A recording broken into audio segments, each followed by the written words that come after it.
մանիֆեստը ունի, կոմունիստական կուսակցությունը իր կապ ունի, հասկացա, միտքը հասկացա, ավելի շարարկությունը սահմանափակվենք։ Ես արագությունը հիմա արդեն ավարտել է, եթե չընդհատեք, պատվարժան դատարան արագում ենք և գտնում ենք, որ դատարանը իրավասու չէր ընդհատել մեղադրյալի խոսքը։ Այնուհանդերձ, արգելում դատարանի որոշումը, մենք ներդարկել ենք մեղադրյալի հետ և մեղադրյալը շատ կարճ եզրափակիչ հայտարարություն։ Շատ բարդ, ձևավարությունը ներկայացրեցիք, առավոտյան վերաբերյալ ասելու չկա, որտեղ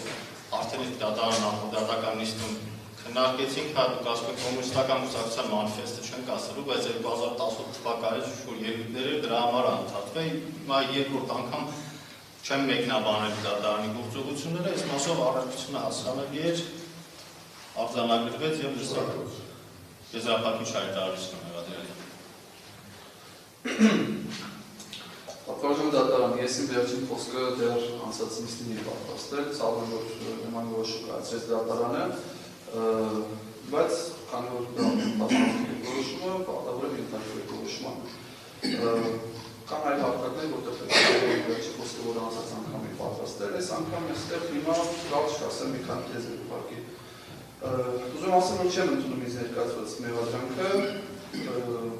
իմ կողմից կատարվածը հանցանք չեմ համարում,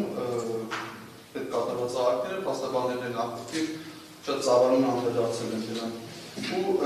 իմ կողմից կատարված ակտերի հանցանքներ չլինելու կոնտեքստում ուզում եմ ևս մեկ անգամ ընդգծել, որ իմ խնդիրը Հակոբ Ասլանյանի հետ անձնական չի, ինքն էլ պահին եղել է իշխանության մաս, ու իշխանություն, որին ես համարում եմ, որ պատասխանատու եմ Հայաստանի լրջագույն խնդիրների համար, բայց ավելի մանրամասն չեմ ուզում անդրադառնալ, որ արգելքը ձեր չխախտեմ, ես ընդհանրապես իմ կոշտ քննադատությունը ներկայացրել իրեն միջադեպի ժամանակ։ Հակոբ Ասլանյանի ավտոբուսից իջնելուց հետո ավտոբուսում տեղի ունեցած իմաստով ուզում ասել, որ դա ոչ թե իմ կողմից անհարգալից վերաբերմունք եղել ներկաների նկատմամբ, բայց ճիշտ հակառակը փորձել եմ ավելի հասկանալի լինել, բացատրել թե ինչ կատարվեց։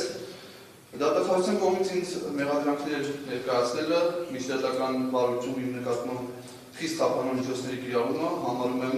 խտրականության դրսևորում ու ակնկալում եմ, որ դատարանը կկայացնի ակտիվացման վերաբերյալ։ Այսքանը։